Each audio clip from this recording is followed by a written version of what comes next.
নন্দিতা চক্রবর্তী, আপনার প্রশ্ন, dark circle হলে কি করবেন? দেখুন, ডার্ক সার্কেল নানা কারণেই আমাদের হতে পারে, তাই না? তো সেক্ষেত্রে আমি যেটা বলবো সব থেকে আগে, সেটা হচ্ছে ঘুম। ঘুম যদি পর্যাপ্ত পরিমাণে আপনার না হয়, তাহলে ডার্ক সার্কেলটা দেখা দেয়। ঠিক আছে? তো আমাদের চেষ্টা করতে হবে 7 থেকে 8 ঘন্টা আমাদের ঘুমোতে।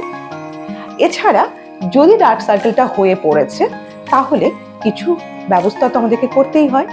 যেমন ধরুন, ডার্ক সার্কেল হলে আমাদের চোখের নিচে কিছু ঠান্ডা অ্যাপ্লাই করতে হয়।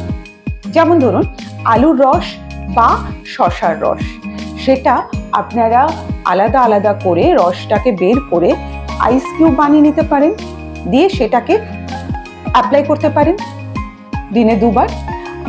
এছাড়া গরম যখন থাকবে না, কারো যদি ঠান্ডার ধাত থাকে, তখন সেটা আলুর রস এবং শসার রস এমনি অ্যাপ্লাই করতে পারেন। এছাড়া যখন হচ্ছে গ্রিন টি ব্যাগ পাওয়া যায়, সেই টি ব্যাগ আমাদেরকে কি করতে হবে, ঠান্ডা করে রাখতে হবে। সেই ঠান্ডা গ্রিন টির ব্যাগ আমাদের চোখের সেই ডার্ক সার্কেলের নিচে অ্যাপ্লাই করতে হবে। আর এছাড়া অ্যালোভেরা জেল আছে, যেটা আমাদেরকে অ্যাপ্লাই করতে হবে, মাসাজ করতে হবে। রাত্রেবেলায় শুতে যাওয়ার সময় অ্যালোভেরা জেল মাসাজ করে শুতে পারেন। আর সব থেকে বড় জিনিস, আপনাকে জলটা পরিমাণ মতন জল খেতে হবে।